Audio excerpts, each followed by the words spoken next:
Muito boa noite, amigos associados do Sicredi Biraiaras. Espero que todos vocês estejam bem. Eu sou a Desirê Brant, meteorologista da Notos, e é com imensa satisfação que nesta noite, no município de IP, nós da Notos, junto com o Sicredi, iremos entregar para vocês um material bem especial, com um conteúdo muito completo e criterioso sobre as expectativas climáticas para a safra de verão 23 e 24. E eu espero que todas estas informações possam ajudá-los nas melhores tomadas de decisões.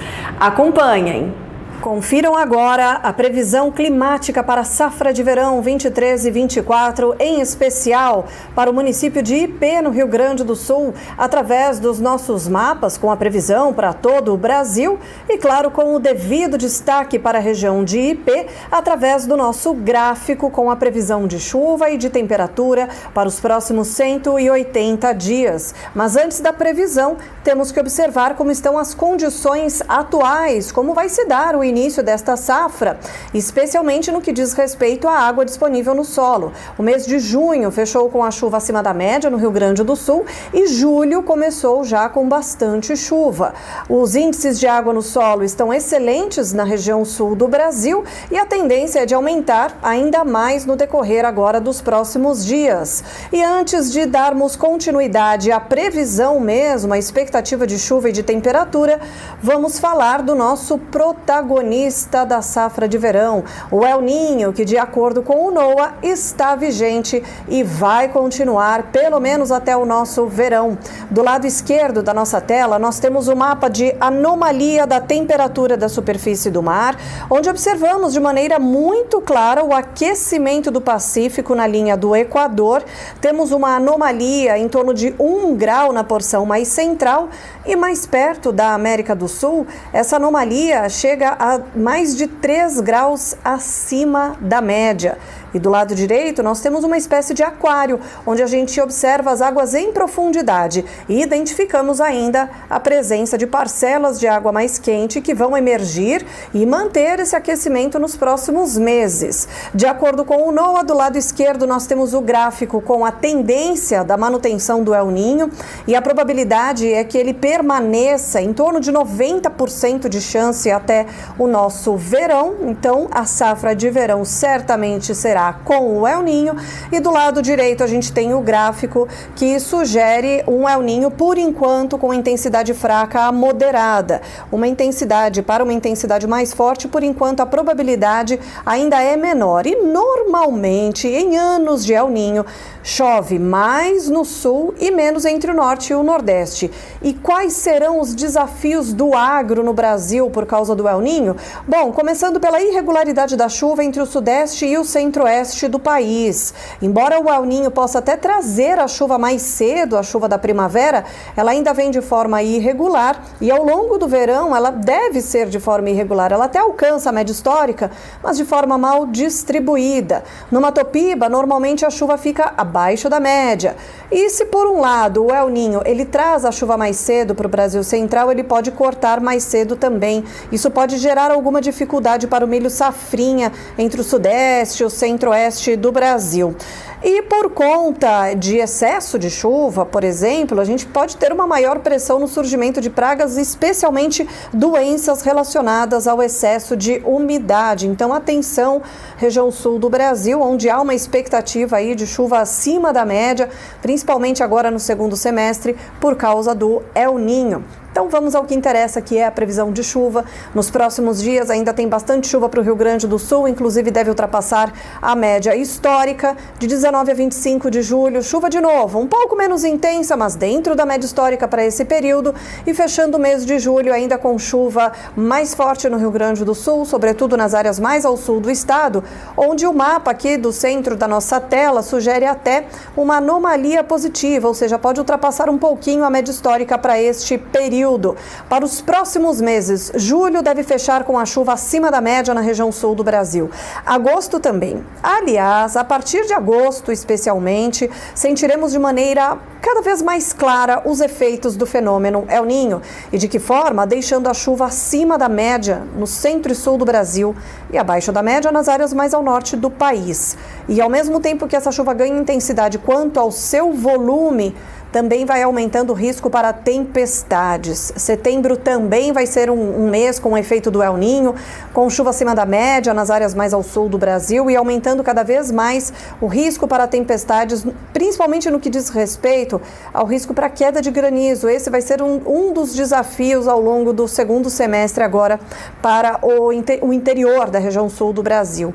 Em outubro aumenta ainda mais essa anomalia positiva, ou seja, a chuva fica acima da média histórica para o interior da região sul do Brasil e mantém alto risco para tempestades com ventania, muitas trovoadas e queda de granizo eventualmente. Novembro também vai ser assim. Efeito do El Niño muito claro, com chuva abaixo da média no centro e norte, acima da média no centro e sul e principalmente região sul, onde a chuva vai ultrapassar a média histórica e está mantido também um risco para chuva muitas vezes na forma de tempestades. Dezembro fecha o ano ainda com o efeito do El Niño, com chuva acima da média no interior da região sul do Brasil e ainda com alto risco para tempestades. Em janeiro, o El Niño perde força. Ele não acaba, mas ele perde um pouco a força.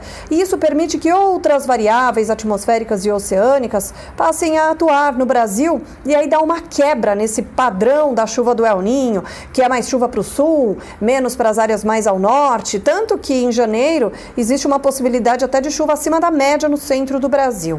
Dá uma quebra breve ali de chuva entre Paraná, São Paulo, sul de Minas e Mato Grosso do Sul, mas para o Rio Grande do Sul a expectativa é de chuva acima da média, o que é muito bom, porque normalmente em janeiro os produtores rurais, os produtores gaúchos, eles enfrentam o desafio de eventualmente encarar aí alguma estiagem ao longo do mês de janeiro. É sempre um mês desafiador, pelo menos na maioria das vezes. E para esse ano, embora a gente espere aí para um enfraquecimento do El Niño em janeiro, mesmo assim ele ainda deve proteger o Rio Grande do Sul de alguma eventual estiagem um pouco mais prolongada. Então, há uma expectativa de chuva acima da média. Mas, atenção, porque essa previsão é mais estendida, ela pode mudar um pouco. De qualquer forma, a expectativa para janeiro é de chuva acima da média no Rio Grande do Sul.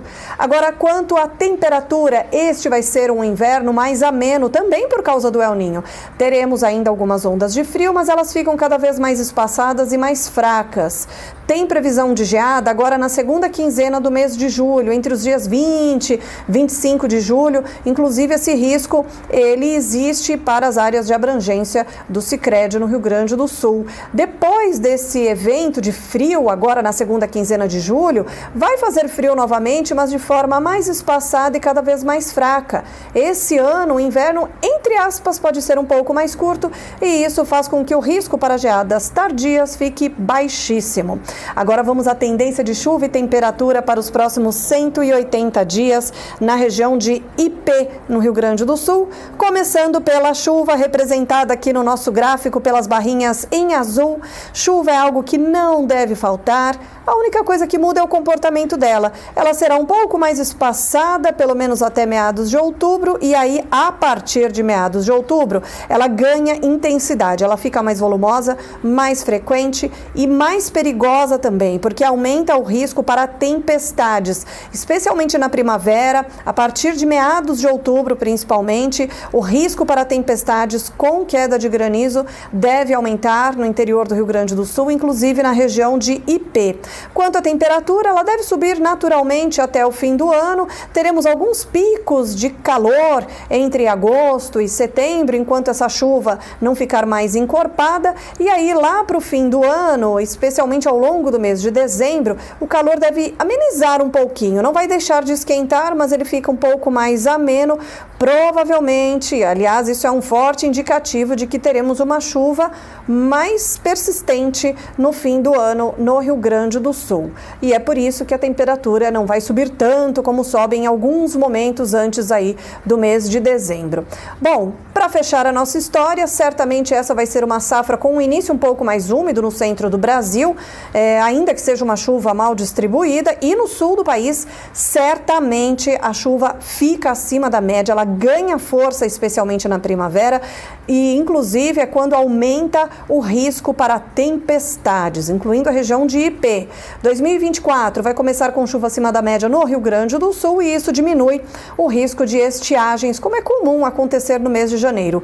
Quanto à temperatura, este vai ser um inverno mais ameno no Brasil, também por causa do El Niño. Teremos ainda algumas ondas de frio, segunda quinzena de julho tem geada para o Rio Grande do Sul, mas depois disso diminui bastante o frio. O inverno, entre aspas, pode ser mais curto e isso diminui muito o risco para geadas tardias. E o verão certamente vai ser mais quente em todo o Brasil se a gente comparar com o verão passado, mesmo no sul do Brasil, onde tem mais previsão de chuva.